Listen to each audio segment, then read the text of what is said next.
장학수사 때문에 허위 자백 전북 익산 약촌오거리에서 일어난 40대 택시기사 피살 사건.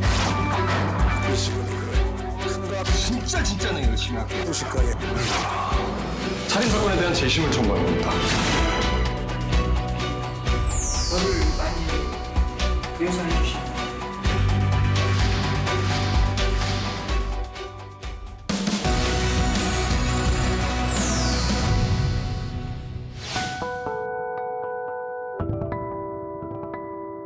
영화가 사실상 저를 너무 부각시켜줬어요. 그래가지고 제가 굉장히 막 개인적으로 굉장히 영광이고 또 한편으로 부담도 굉장히 큽니다. 참만 들었으면 평생 잘 살아야 된다는 생각이 들었을 텐데 그나마 좀 250만에 그쳐주셔가지고 다행이라고 생각합니다. 이 재심의 모티브가 됐던 익산 택시기사 살인사건을 맡게 된 과정에서 처음 맡게 될 때 제 상황은 굉장히 이욕적인 관점이 더 컸습니다. 왜냐하면 제게 그 사건을 소개시켜줬던 분이 방송사 관계자였거든요. 그분이 시사 프로그램을 하고 있었습니다. 그런데 제게 이 도움을 요청하면서 당사자가 재심이 좀 소극적이니까 우리가 설득을 해보자 했거든요. 진범이 한번 잡혔다가 풀려났던 걸 경험했지 않습니까? 그러다 보니까 세상에 불신을 할 수밖에 없는 거죠. 그런 사람을 설득을 하기 위해서는 굉장히 장밋빛 미래를 얘기를 해줘야 되는 것이고 잘 모르면서 그냥 된다라고 얘기했었습니다. 그 당시엔 솔직히. 방송에서 다뤄줘야지 제가 그 사건의 변호인으로 방송에 등장할 거 아닙니까?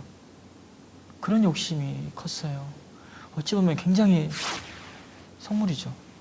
지금은 어떤 감정이냐면 공익적인 목적이 많이 커져 있습니다. 뭐 커져 있다는 것은 어떤 거냐면 이 사건을 통해서 어떤 세상에 의미를 줄 수 있을 것인가, 또 사건을 통해서 법과 제도에 대한 어떤 개선을 얘기할 수 있을 것인가, 그런 걸 좀 고민하는 것을 보면서 야 많이 컸구나라고 생각하죠.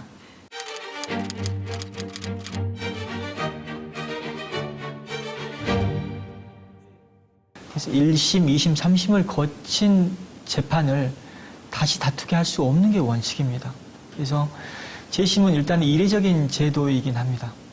하지만 정말 법적 안정성을 이유로 잘못된 재판을 방치한다는 것만큼 또 정의에 반하는 것도 없거든요. 억울한 일을 당한 사람들의 억울함을 풀어준다는 것은 그 사건을 해결한다는 의미에 그치는 게 아니라 그 억울함과 연결되어 있는 그 사람 그리고 그 주변 사람들의 삶을 회복시켜주는 의미도 있습니다. 사람답게 산다는 의미가 있는 거죠. 그렇게 하는 사람들은 많지 않은 것 같거든요. 네. 재심을 맡는 변호사분들. 네. 왜 그럴까요? 재심이라는 것은 본질적으로 어려울 수밖에 없어요.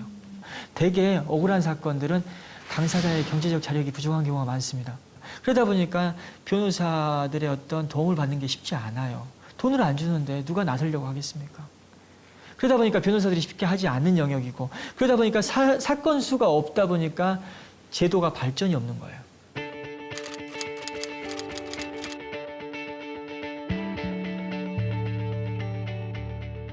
근데 형사사건은 어찌됐든 간에 제가 국선 변호를 하면서 많이 접하게 됐고, 또 재심 사건에 관심을 갖고 또 몇 건 이제 성과를 내다 보니까 밖에서 저를 재심 전문 변호사로 불러준 거예요. 단 한 건도 제가 돈을 받고 재심 사건을 수임해 본 적이 없어요.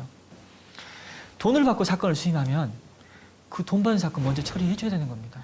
근데 이미 맡겨져 있는 억울한 사건들을 도외시하고 뒤로 두고 돈을 받는 사건, 돈을 많이 받는 사건을 먼저 한다는 것 자체가 불행한 일 아니겠어요?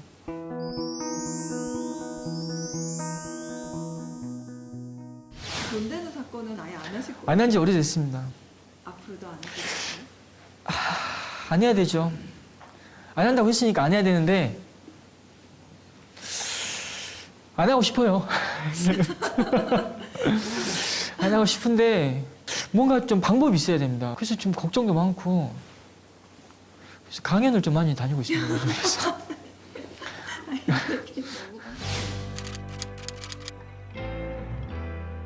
가정폭력이 좀 많았습니다. 아버지가 술을 안 드시고 오시면 사람이 좋았는데 정말 술만 드시고 오면 좀 난리가 났죠, 집이. 그런 상황을 좀 많이 겪었고, 시골에 있는 고등학교를 다녔는데 뭔 공부를 해야겠다라고 마음 먹고 내려갔다면 모르겠지만 그렇지 않은 상태에서 내려가다 보니까 뭐 얼마나 제대로 다녔겠습니까? 무단결석만 해도 거의 100일 가까이 했어요. 가출도 많이 하고 무기징역도 받아보고 39의 그 어린 자식들을 두고 떠나는 어떤 그 자신의 삶에 자신의 어떤 운명에 대한 어떤 안타까움을 또 거기에 담아놨거든요.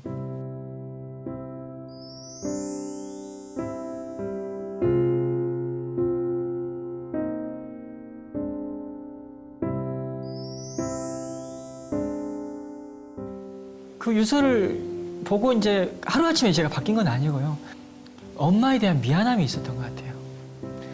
그게 어찌 보면 제가 다시 좀 다잡게 하는 어떤 근거가 되고 또 중요한 계기가 된 것 같고 그렇습니다. 특별히 변호사님이시기 때문에 또 저희가 준비했던 질문 중에 하나는 수저계급론에 대한 생각이었어요. 흑수저, 금수저. 흑수저 변호사라고 얘기하는데 저는 그 얘기에 대해서 그렇게 공감하지 않아요. 물론 경제적인 어떤 관점, 또 학벌이나 이런 배경이 없었다는 부분을 놓고 흑수저라고 얘기하시는데 우리가 일부러라도 그런 얘기 안 써야 된다고 생각해요. 세상에 얼마나 많은 가치가 있어요. 저는 우리 부모한테 그래도 정직하고 성실해야 된다는 그 가치를 그래도 그래 보고 살았던 것 같아요. 우리 흑수저가 금수저가 될 수 있는 기회를 보장해야 된다는 얘기가 많이 나오는데 우리가 지금 세속적으로 보는 그 기준에 의한 흑수저, 금수저가 만약에 금수저가 됐다고 한들 자기밖에 모르고 산다면 그게 무슨 의미가 있습니까?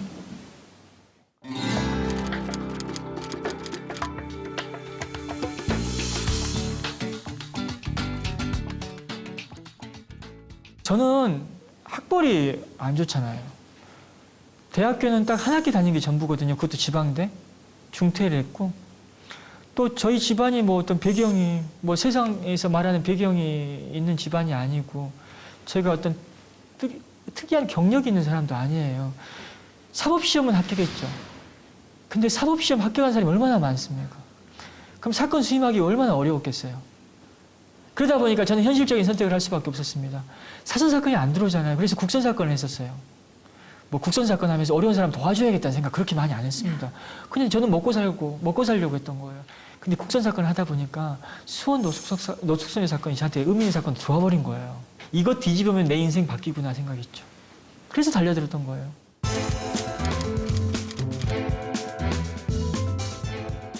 판결이 확정된 사건을 뒤집으려면 결정적인 뭔가 증거가 있어야 됩니다. 근데 경찰이나 검사가 판사 이런 사람들이 자신의 과오를 스스로 인정하기는 어렵거든요. 결정적인 위법과 증거를 찾으려면 그런 목격자들이 있어야 됩니다. 근데 우리나라 사회 어떻습니까? 남의 일에 개입하는 것에 그렇게 인색한 사회예요. 소극적인 사회입니다. 제가 공권적인 어떤 조사 권한이 있다면은 주민조회도 해보고 그래가지고 어떤 공무소에 가가지고 어떤 자료도 보겠지만 개인이 할 수 있는 일은 한계가 있어요. 나서주시면 반드시 억울한 일을 하게 됩니다.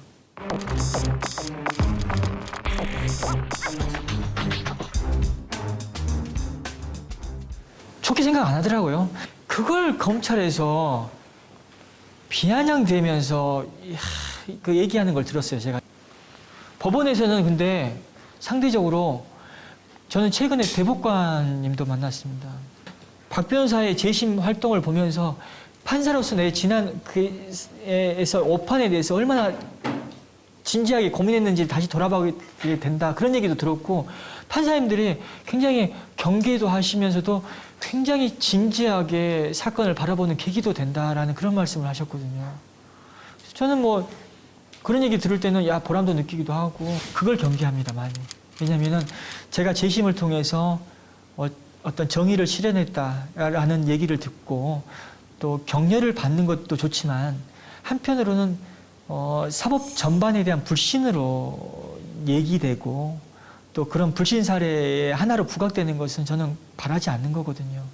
재심이 무분별하게 막 이루어지는 것도 저는 바라지 않습니다.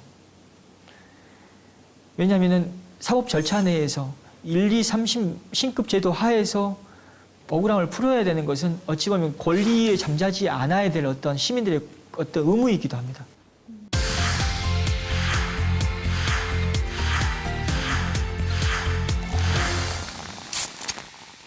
우리 사회 법과 제도가 제도의 취지대로 운영되지 않는 경우가 너무나 많아요.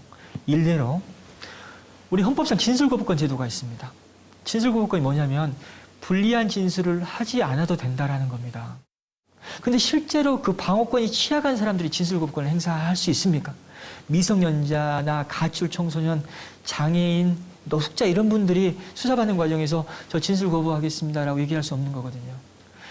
그런데 그 사람들이 행사를 하지 않고 최근에 국정농단 사태에서 최순실 씨가 진술 거부권 행사했지 않습니까? 또 때론 뉴스를 보면 정치인들이 행사를 해요. 힘 있는 사람들. 이건 제도의 취지와 반한 거죠. 돈을 많이 주고 사건을 맡긴다면 변호사들은 열과 성의를 다할 수밖에 없어요. 그게 돈의 힘이기도 합니다. 근데 국선이라는 제도가 상대적으로 사건 사건보다 적은 돈을 주다 보니까 그 사람 개인의 그 변호를 하는 그 법조인의 양심에 기댈 수밖에 없는 부분이긴 한데 그러다 보니까 자기가 한 사람의 인생에 개입돼서 하는 어떤 여러 가지 변호 활동에 대해 의미를 많이 부여하지 못하는 거죠. 그게 문제인 거예요. 작년에 굉장히 제가 어려울 때 있었습니다. 그래서 월세 한 10달 밀리고요. 보증금 다 까이고 마이너스 대출도 만기 연장을 안 시켜주더라고요. 매출이 없다. 네, 그렇게 됐죠. 적금도 많이 깨고 해가지고 굉장히 어려웠는데 시민분들이 작년에 한 18,000분께서 5억 6,700만 원을 모아주셨습니다.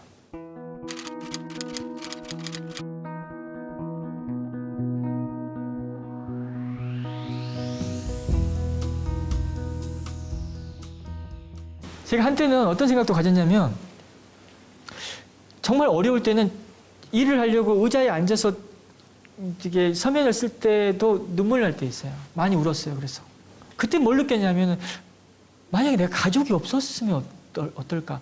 부양할 가족이 없다면 그냥 저만 생각하면 되는 거거든요. 근데 아니다는 생각을 많이 했었어요. 왜냐 자식이 살아갈 세상을 고민을 하고 자식 살아갈 세상을 때문에 제가 이 일을 한다라고 생각도 하거든요. 내 자식이 지금과 같은 세상에 살고 싶게 하고 싶진 않아요.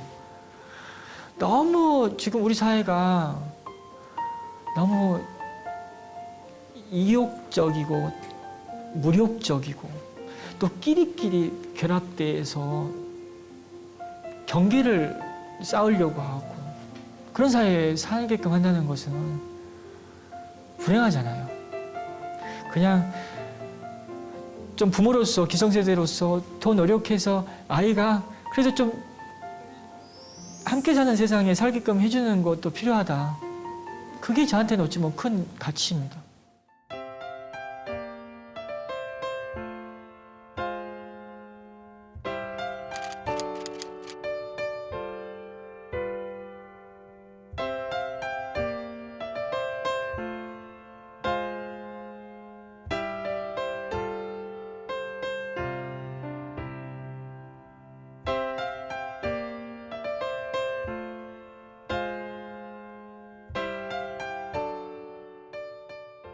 사회에서 저를 지켜줄 것이라는 어떤 기대가 있습니다.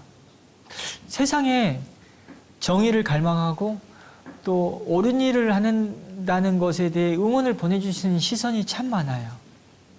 우리가 잘 느끼지 못하고는 있긴 하지만 그런 분들한테 실망만 주지 않는다면 그분들이 십실반 모아서 저를 살려주고 그리고 저는 또 계속 이 일을 할 수 있겠다라는 생각을 합니다.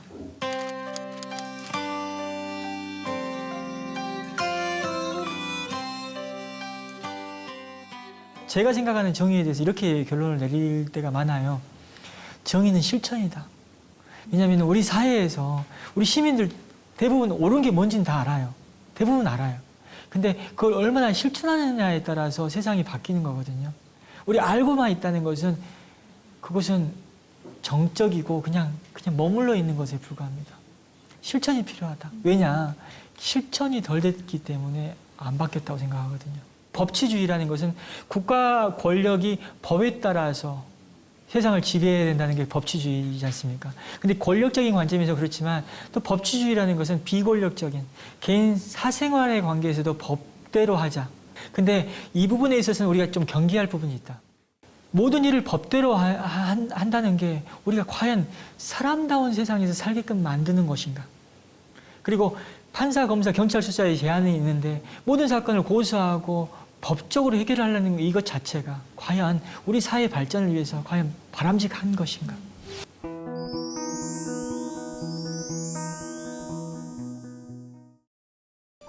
사람이 경제적으로 어려워지니까 분노를 합니다. 분노의 지점은 어디냐면 내 주변 사람들이었습니다. 친척들이거나 또 그동안 알고 지냈던 지인들이었어요. 내가 이렇게 좋은 일을 하면서 어려워지는 상황을 알 수 있는 사람들은 왜 여기서 침묵하고 있냐? 왜 안 도와주는지. 근데 그 사람들의 생각이 뭐였냐면 너같이 살면 절대 이 세상에 살 수 없어. 빨리 영리 목적 사건 수임해야지 그렇게 사는 게 맞아라는 그런 생각을 하고 이 생각이 잘못됐다라는 걸 알게끔 해주려고 했던 것 같기도 해요. 하지만 결국은 어떻습니까? 이렇게 살아가지고 또 의미 있는 결과가 나왔고 시민들이 또 도와줘서 살았잖아요. 주변에서 그걸 알면 도와주셔야 됩니다. 그렇게 살면은 안 되라고 생각하시면 안 돼요. 도와주셔야지 세상이 바뀝니다. 분노로 그분들이 살지 않게끔 도와주셔야 됩니다.